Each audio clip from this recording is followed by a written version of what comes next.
森林中的孩子。我是个长途货车司机。某个深夜，我在一条荒无人烟的高速公路上，为了一个走失的小孩停下车。他身上附着的东西，以及他问的那个问题，就是我不再开车的原因。这是几年前的事了。我当时跑长途，大多是横跨全国的路线，那种会让你穿越一大片荒芜之地的路线。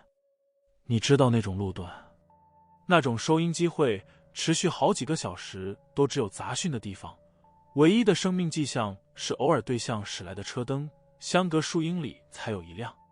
那时我还年轻，渴望里程数，渴望赚钱，不介意孤独，至少我当时是这么想的。我当时行驶的路线是一条横跨2大行政区边界的漫长荒凉公路。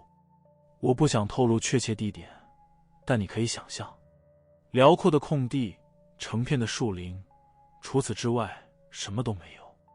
这路段在司机间恶名昭彰，是个死区，没有讯号，方圆100里没有城镇，还常有诡异的天气。大多数司机会尽量在白天经过，但行程就是行程。我的班次让我在深夜穿越这条路。我记得那种感觉，车灯照不到的范围外是一片彻底的漆黑，那种黑暗仿佛在挤压着驾驶舱，唯一的声音是柴油引擎的低鸣，偶尔气刹的嘶响，以及轮胎压过柏油路的规律节奏，令人昏昏欲睡，太令人昏昏欲睡了。我已经开了约10个小时，只在几个周之前的休息站短暂停过。咖啡的提神效果正在消退，仪表板的灯光泛着暗绿色，某种程度上令人安心，却也让外面的黑暗显得更加深不可测。我的眼皮像挂了铅块般沉重。你会挣扎着保持清醒，懂吗？拍打脸颊，摇下车窗让冷风灌进来，把还没变成杂讯的音乐开到最大声。这些方法我全都试了。那时大概是凌晨2、3点，我处在一种奇怪的状态，半梦半醒，似睡非睡，就像大脑运转在低电量模式。路上的白色标线开始模糊、拉长、扭曲，典型的疲劳症状。我记得自己用力眨眼，试图重新聚焦视线。就在那时，我看到了他，或者说，我以为我看到了，只是车灯边缘一闪而过的影子，在右侧路肩上，小小的，贴近地面。在那一瞬间，我瞥见了一个模糊的人形轮廓，然后它就消失了，在我驶过时被黑暗吞噬。我第一个念头是鹿，或是郊狼，这很常见，但它移动的方式不像动物，它是直立的。我迟钝的大脑试图理解，对成人来说太小，对被卡车惊动的动物来说又太静止。然后那个仍在努力让我安全驾驶的理性部分插话了：你太累了，产生幻觉，常有的事。我几乎接受了这个解释。真的。我摇摇头，拿起旁边的水瓶灌了一口温水，双眼紧盯着前方的路，但那影像却挥之不去。一个小小的直立的身影，像个孩子。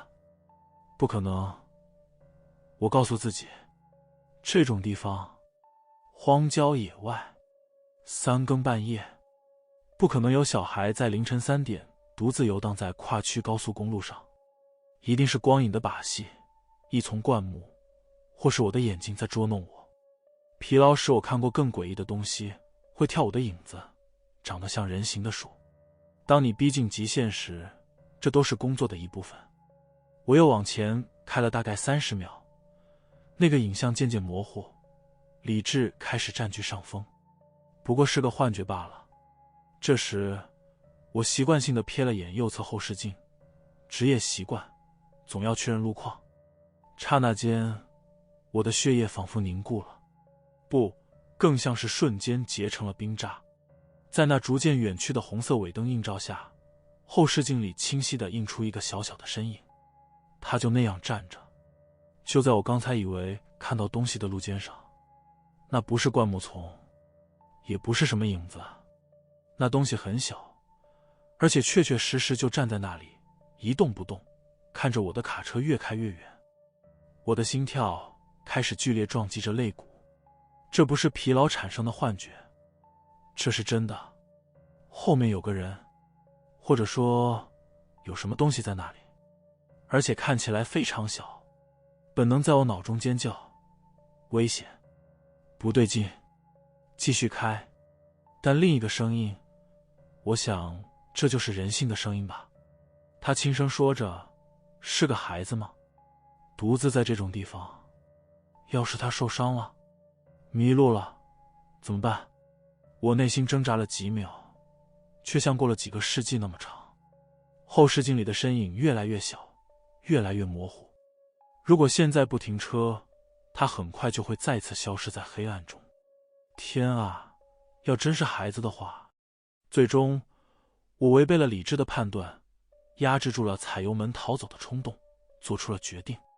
我缓缓减速，气刹发出毒蛇般的嘶嘶声。卡车不情愿地呻吟着停在了路肩。危险警示灯亮起，有节奏的闪光划破了令人窒息的黑暗。接着，我做了一个满载货车的司机在狭窄路肩上绝对不该做的事。我开始倒车，慢慢的，小心翼翼的，眼睛不停在后视镜间来回扫视，既要保持拖车笔直，又要寻找那个小小的身影。轮胎碾过碎石的声响在寂静中显得格外刺耳。倒车大概用了1-2分钟，却像一个世纪那么漫长。终于，我的红色尾灯再次照亮了那个位置，他还在那里，是个孩子。我把车停稳，驾驶室正好与孩子平行，相距约3米远。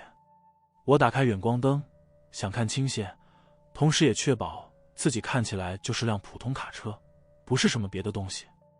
那孩子很小，真的特别小，大概6-7岁，在强光下很难判断。他就站在碎石路肩的边缘，再往前就是树林。这段路的树木格外茂密，高大的黑松和浓密的灌木在灯光之外筑起一道漆黑的墙。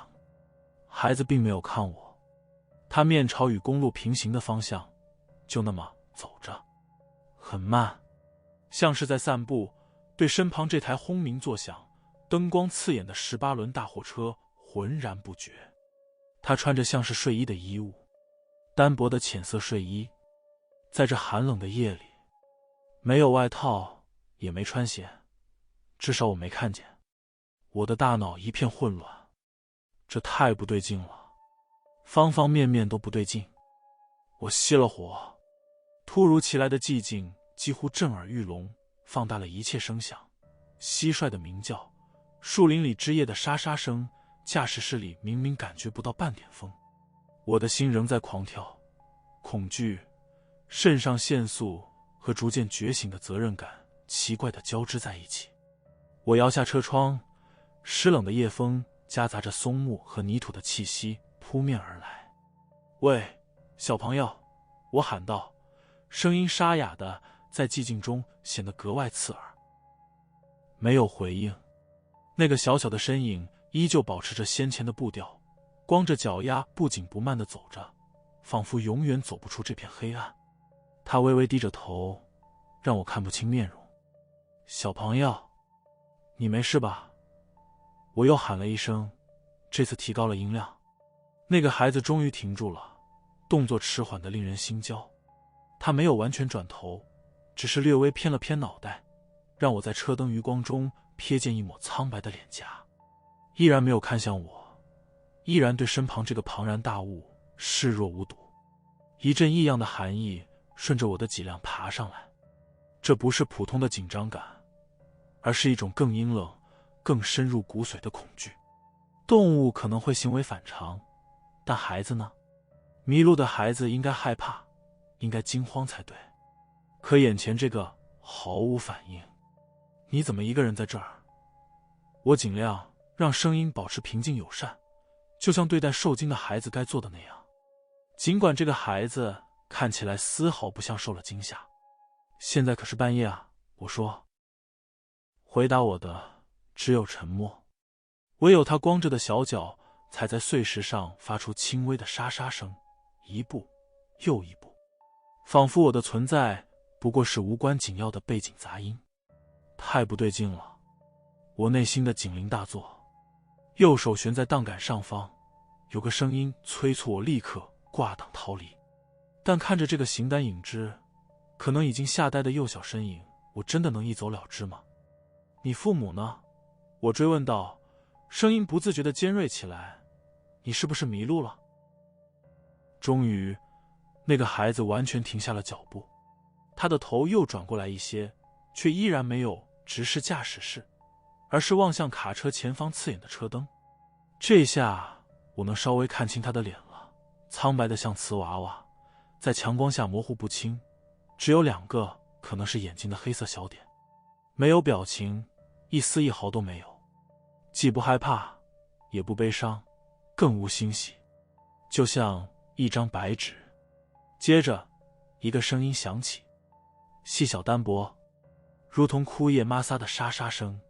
迷路了，就这一个词，悬在我们之间的空气里。我先是松了口气，随即又涌起新的担忧。好，迷路，这个我能处理，没事的，小朋友。迷路不要紧。你家在哪儿？你本来要去哪里？孩子终于缓缓转过头来，完全面向驾驶室，面向我，但在车灯照射下，他的脸依然笼罩在某种阴影里，模糊不清。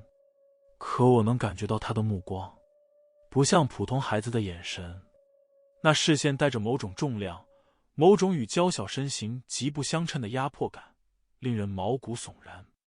回家，孩子用同样细弱的声音说，我要回家。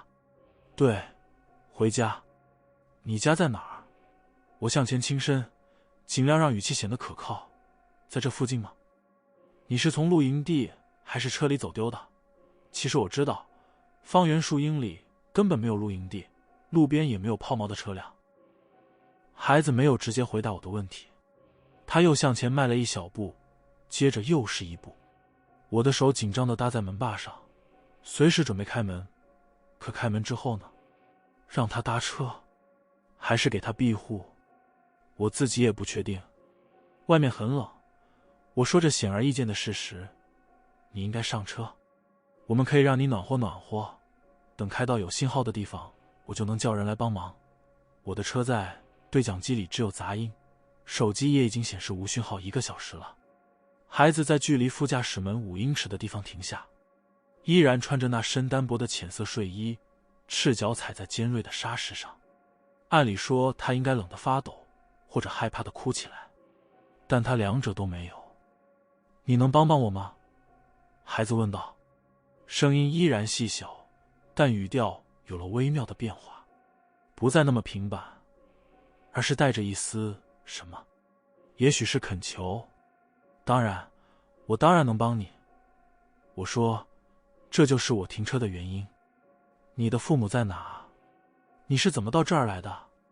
孩子歪了歪头，这个动作僵硬而不自然。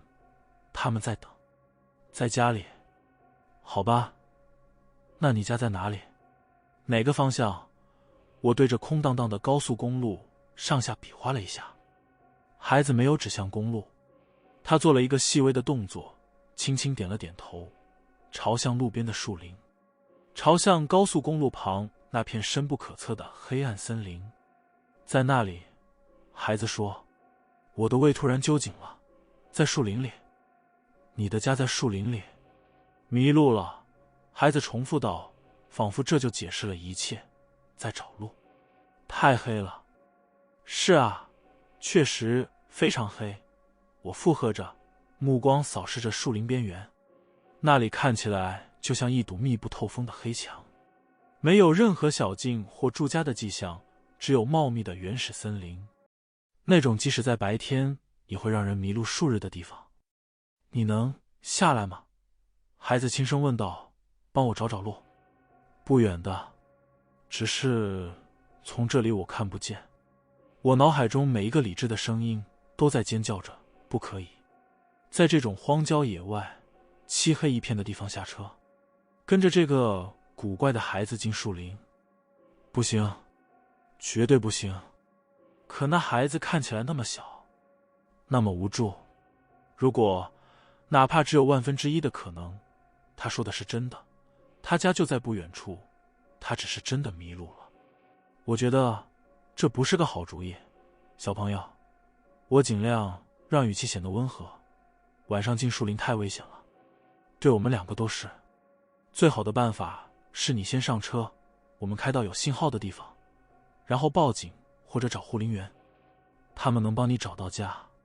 孩子一动不动地站着，那张空白难以读懂的脸正对着我，但就在那里，他坚持到声音变得有些急切，很近，我几乎都能看见了。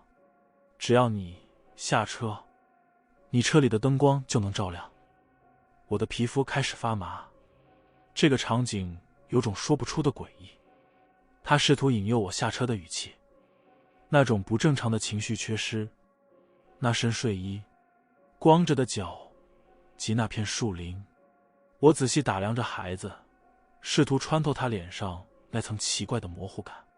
我的车灯很亮，但光线似乎被他吸收而非反射。他的眼睛，我依然看不清他的眼睛，只有2个漆黑的凹陷。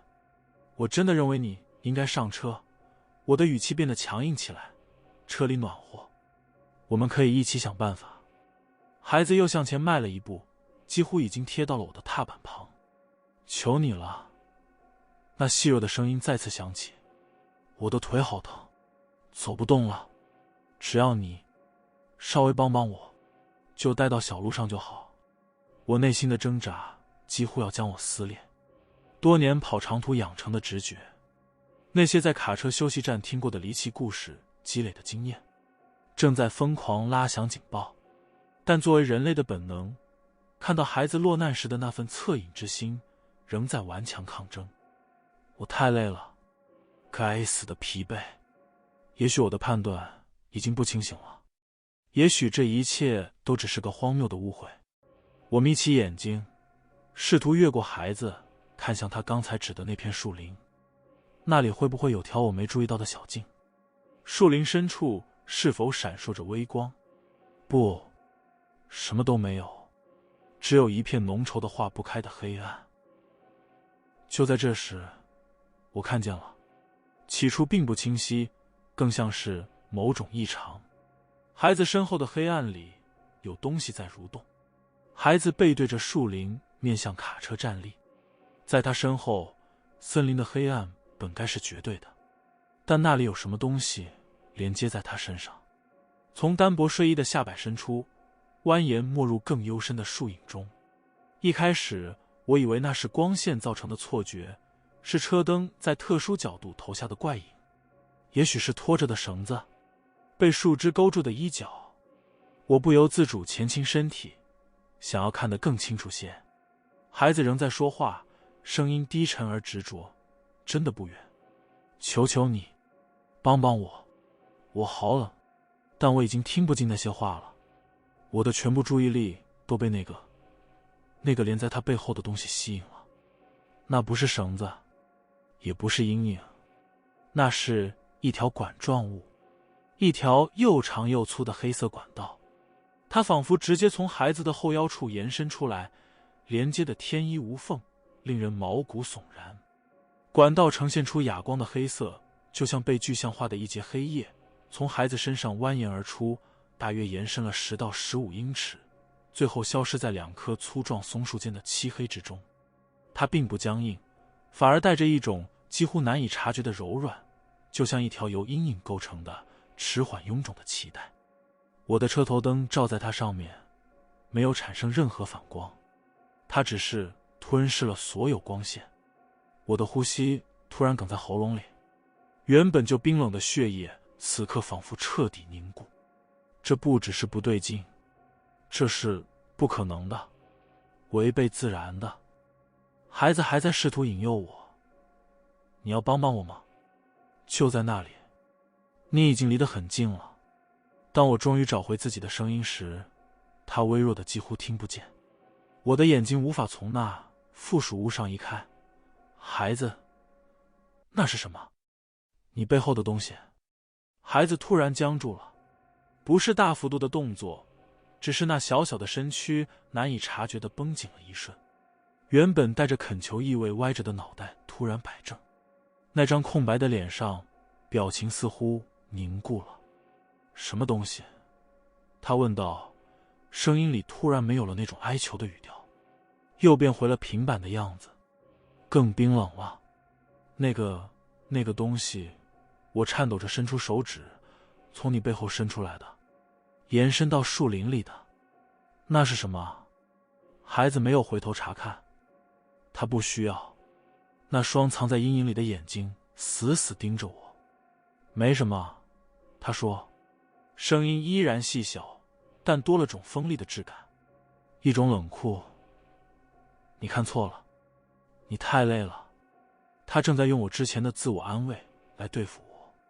不，我的声音因极度恐惧而颤抖，却带着前所未有的确信。不，我没有看错，他就连接在你身上。孩子沉默了很久，寂静中只有我雷鸣般的心跳声，响得连他肯定都能听见。蟋蟀停止了鸣叫，风声也平息了，一种反常的静止笼罩着这一切。接着，孩子的脸开始变化，不是那种夸张的电影怪物式的变形，它更微妙，也更恐怖。那种空白感没有消失，而是变得锋利了。苍白的皮肤似乎紧紧绷在骨头上，本该是眼睛的位置，那两个黑色小点变得更加深邃，更加阴暗，也更加专注。某种古老而完全不属于人类的神情从他脸上掠过。那不是人类的愤怒，是某种更古老、更冰冷、更有耐心的东西，此刻已经绷到了极限。驾驶室里的空气突然变得粘稠、沉重，令人呼吸困难。从卡车里出来，孩子说道。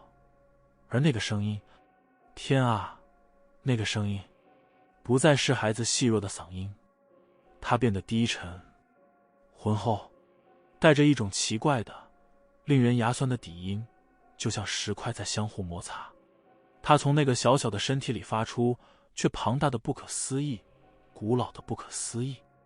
那声音在我胸腔里共振。出来！马上！这是个不容置疑的命令。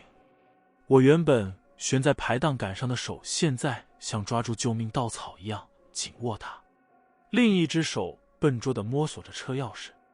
幸好我没蠢到把它拔下来。你到底是什么？我哽咽着问道，盯着这个披着孩子外皮的怪物，盯着那条连接黑暗的脉动的黑色管道。孩子的头再次歪向一边，那种生硬而不自然的动作。他脸上的表情纯粹是一种不加掩饰的恼怒、轻蔑，就像在看着一只没能拍死的愚蠢飞虫。接着他开口了，用那个同样可怕、低沉、刺耳的声音。他说的话比任何冬夜都要冰冷，永远烙在了我的记忆里。为什么？他嘶哑地说，那声音仿佛在擦我的头骨内部。现在的人类他妈都变聪明了。就是这句话，这简单的一句话里包含着某种宇宙级的挫败感，暗示着过去的遭遇，暗示着曾经更容易得手的猎物，那种彻头彻尾的意志感。我没有思考，没有计划，纯粹的本能反应，那种绕过所有高级大脑功能的原始恐惧接管了一切。我的手拧动了钥匙，柴油引擎轰然苏醒，在这可怕的寂静中爆发出突兀的咆哮。那个孩子，那个东西竟然后退了一步，一个生硬的小小后退。那个表情，那种可怕的、紧绷的、古老的表情变得更加狰狞。我将排档杆猛推至前进档，右脚狠狠踩下油门，卡车猛地向前一冲，轮胎在碎石上打滑了恐怖的1秒钟，才咬住柏油路面。我没有看他，我不敢。我死死盯着前方，指节在方向盘上泛白，整个驾驶室在我周围震颤。卡车向前冲去，加速的过程痛苦的缓慢。在可怕的瞬间里，我幻想着那条管状物会突然甩出，试图勾住拖车，把我拖回去，拖进那片树林。我幻想着那个小小的身影，用着那个古老而可怕的声音，不知怎的还能跟上我的速度。我冒险瞥了一眼左侧后视镜，他还站在那里，在路肩上一动不动。我驶离的车灯将他小小的剪影映照得格外清晰，而在他身后，那条黑色的管状物依然清晰可见，像一根粗大恶心的脐带，蜿蜒伸向森林无尽的黑暗。它似乎没有收缩，也没有移动，就那样存在着。那东西没有追来，只是站在那里目送我离开，而这不知为何更让人毛骨悚然。那种绝对的自信，那种耐心，仿佛他知道还会有其他猎物，又或者他只是对这个特定尝试的失败感到恼火。我继续开车，不知道开了多久，只是一昧的开，我的脚像是焊在了油门上，引擎在咆哮。我看着时速表指针不断攀升，远远超过了这种体型卡车在如此黑暗道路上的法定限速或安全速度。我不在乎那个东西的形象，那个连接着黑色脐带的人形孩童，还有那个声音，那个可怕的刺耳的声音提出的恐怖问题，已经烙印在了我的眼睑内侧。我可能以足以致命或被捕的速度开了1个小时，也许更久，直到肾上腺素开始消退，取而代之的是深入骨髓的颤抖的疲惫，比我经历过的任何疲劳都要强烈。我的手抖得几乎握不稳方向盘，泪水顺着脸颊流下，不是因为悲伤，而是因为纯粹的不加掩饰的恐惧和解脱。当东方天空泛起第一抹鱼肚白，手机终于发出信号恢复的提示音时，我在第一个能找到的宽敞处停下车，几乎是摔出驾驶室的。我在碎石路上吐得昏天黑地，直到只能干呕。我瘫坐在冰冷的地上颤抖了很久，看着朝阳升起，试图说服自己那只是个梦，是极度疲劳产生的幻觉。但我知道不是。那条管状物的细节，那个声音，那个问题，人不会凭空幻想出如此具体、连贯又完全超乎常理的东西。我最终没有报案，该向谁报告？又该怎么说？警官，我看到一个连着噩梦脐带的远古恐怖生物假扮小孩，还因为我不肯当他的晚餐生气了。他们会把我送进精神病院，他们会让我吹气做酒测、验毒、做精神鉴定。我机械地完成了那趟运输，卸货，把卡车开回停车场，然后辞职了。我说自己身心俱疲，需要休息。他们试图用调换路线加薪挽留我，但我做不到。每次闭眼都会看见那个孩子，那条脐带，那片树林，每一条夜路都像是精心布置的陷阱。后来我找了份本地工作，确保夜晚都能回家。只要有可能，我就绝不驶入偏远地区，尤其是在深夜。直到现在，我还经常做噩梦。有时加班后开车回家，极度疲惫之际，余光瞥见路边闪过黑影，心脏还是会吓得几乎蹦出胸腔。我至今不知道那究竟是什么，外星生物、恶魔，还是某种无法用现有认知分类的存在。唯一确定的是，他仍蛰伏在暗处，而且极有耐心。他似乎已经意识到，古老的捕猎技巧正在失效。为什么现在的人类他妈都变聪明了？这个疑问始终萦绕在我心头。它暗示着人类并非一直如此警觉。在某个遥远的时代，我们或许更容易上钩。那些像我一样独自夜行、疲惫不堪的旅人，或许曾经会乖乖下车，然后永远消失在地图上。所以，当你在深夜驶过漫长孤寂的公路，看见无法解释的事物时，或许继续前进才是明智之选。所谓变聪明，或许就是懂得何时不该停车，懂得忽略内心善意的呼唤，因为求援者的真面目可能远超你的想象。愿你在路上保持警惕，看在上帝的份上，请永远选择灯火通明的道路。